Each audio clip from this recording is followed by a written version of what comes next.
Hello everyone and welcome.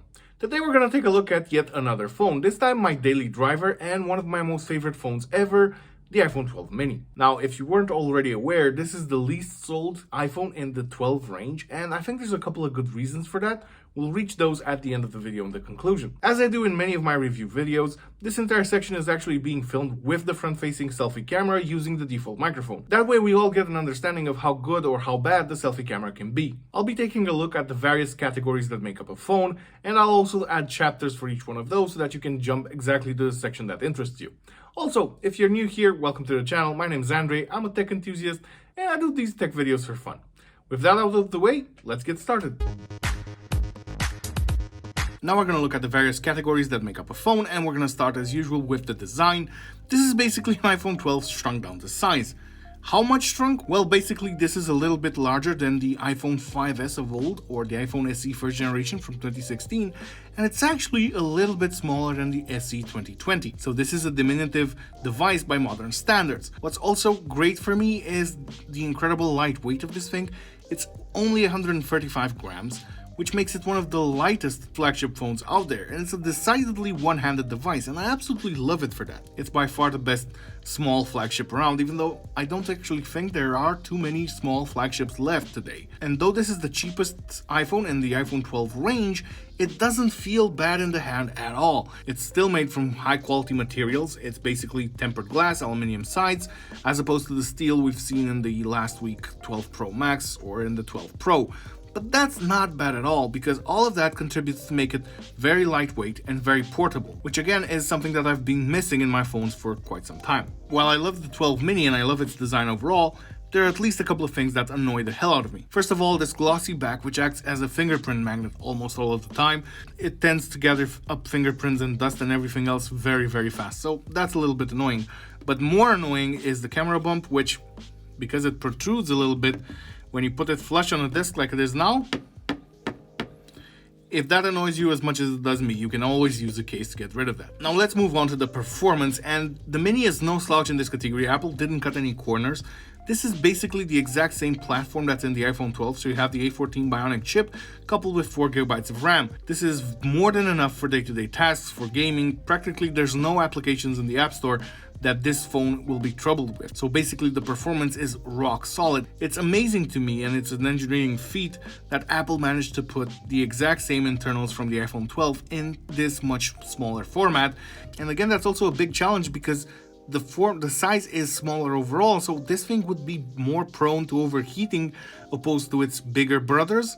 However, I've not really felt that. It does tend to get a little bit hot in direct sunlight or under very long intense tasks, but that's just a momentary thing and it usually passes without a problem. So the performance here on tap is absolutely fantastic. Now it's time to move on to the display. It packs a 5.4-inch Super Retina XDR OLED, coupled with the best pixels per inch in the entire range at 476. It can reach 624 nits max brightness while reaching 1200 nits peak brightness in HDR content. However, there is one problem with the display, apart from the obvious fact that it's obviously smaller than other phones in the 12 range.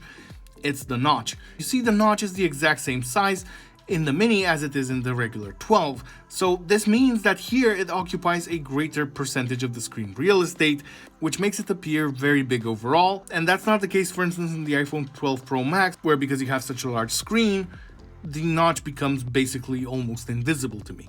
But this is one more problem that you also need to be aware of with this particular phone. Now, this screen is also covered by ceramic shield, as are all phones in the iPhone 12 range, and Apple says that it's more shatterproof than its predecessors and so on and so forth. Every single year we hear the same thing from the manufacturer: this is the best screen ever, the most durable, so on and so forth.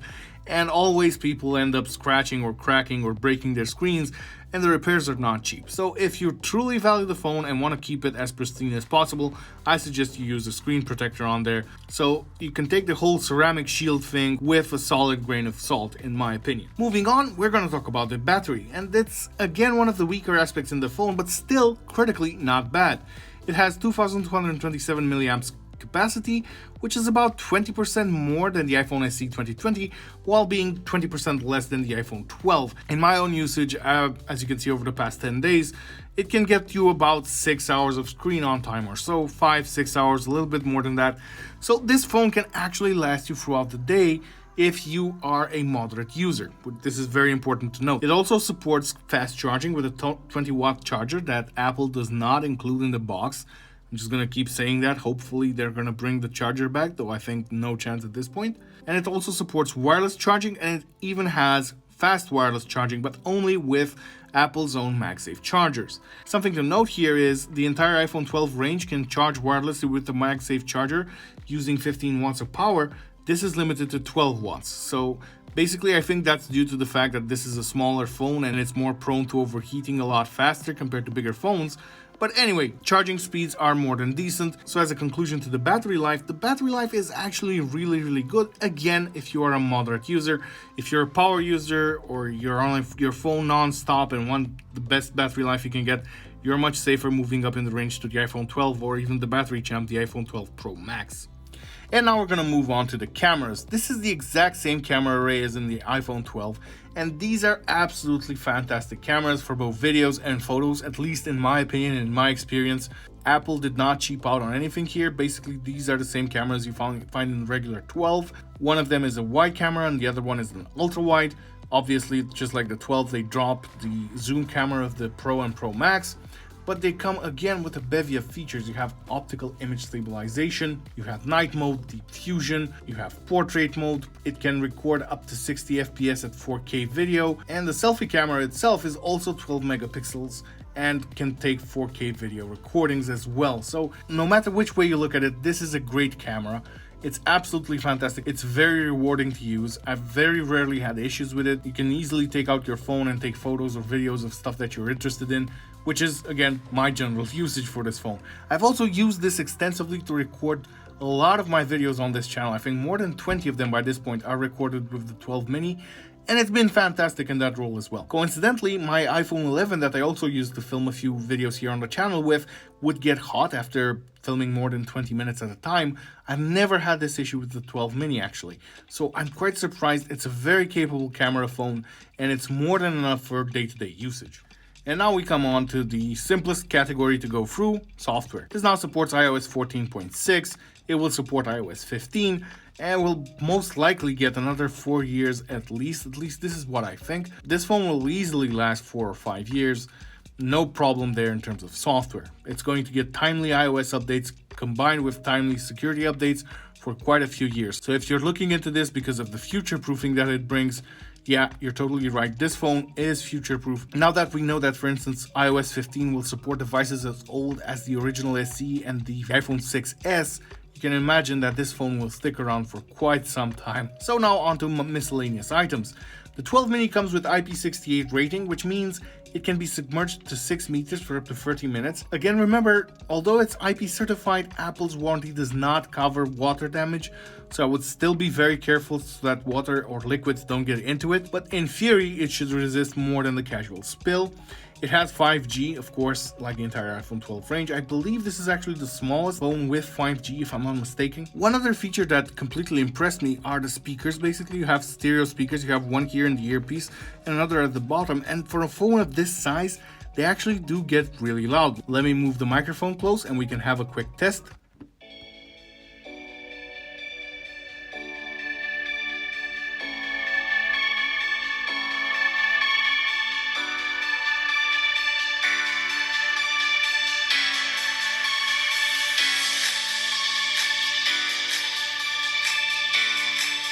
I was genuinely surprised of how loud this thing gets for such a small phone and obviously tiny speakers. Remember, the bass isn't actually fantastic, but I would say the overall volume is more than enough. Now on to the conclusions. And I said in the intro that this phone is not exactly for everyone and it didn't sell particularly well. Well, that's actually true, and I think there's basically two great reasons for it.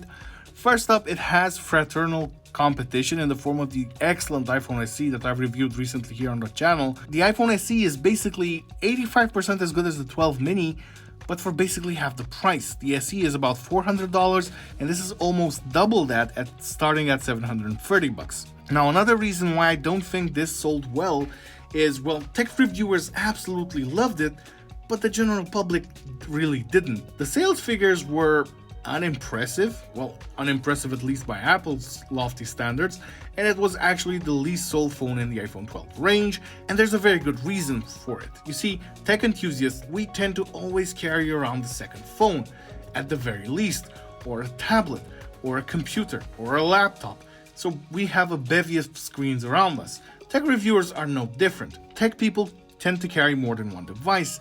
The general public, well, not so much so. For instance, if I find the size of the 12 mini too small for whatever task, like media consumption or whatever else that I'm trying to achieve, I can always go with my Pixel 4a 5G that I have as a secondary phone, or with the 12 Pro Max I'm using now to film. So I always have an additional bigger screen around, whereas the reality is most people just buy one phone. And they want it to be able to do a lot of different things, and a lot of different things very, very well. And the size of the 12 mini is the problem here, because it has a smaller screen than the vast majority of phones out there in today's market. Look at it next to the Pixel 4a 5G. This is a 6.2-inch phone, which is a tiny bit bigger than the 6.1-inch of the iPhone 12, and it's pretty much in line with what today's market prefers. Look how big this thing looks in comparison, and this doesn't have huge bezels either. So basically, people didn't particularly like the 12 mini. Now for the recommendation part. If you think you can live with it, first of all, I suggest you go and check one out in a store, or check out a friend who has one, and see if you can actually live with this sized phone. But if you do, I actually think the 12 mini is absolutely fantastic. It's been my daily driver, it's going to remain my daily driver in spite of the other phones around me. This one's gonna stick around for another couple of years at least, because I absolutely love the form factor. There's a huge benefit in having such a small portable phone, again, in my pocket, that doesn't feel like a big hindrance. Like, for instance, I love the 12 Pro Max, but for day-to-day usage, I find it's actually too big at times.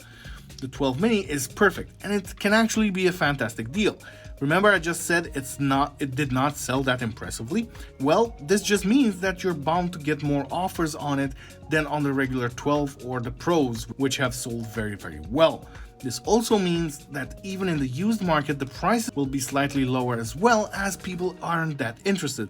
And I think this phone is an absolute steal to get in the iPhone 12 range. This is $100 cheaper than the iPhone 12, and I think it's more than $300 cheaper than the 12 Pro Max. So if you want to get a bargain while also getting a future-proof phone that will last you for a good few years from now on, the iPhone 12 mini is a fantastic choice.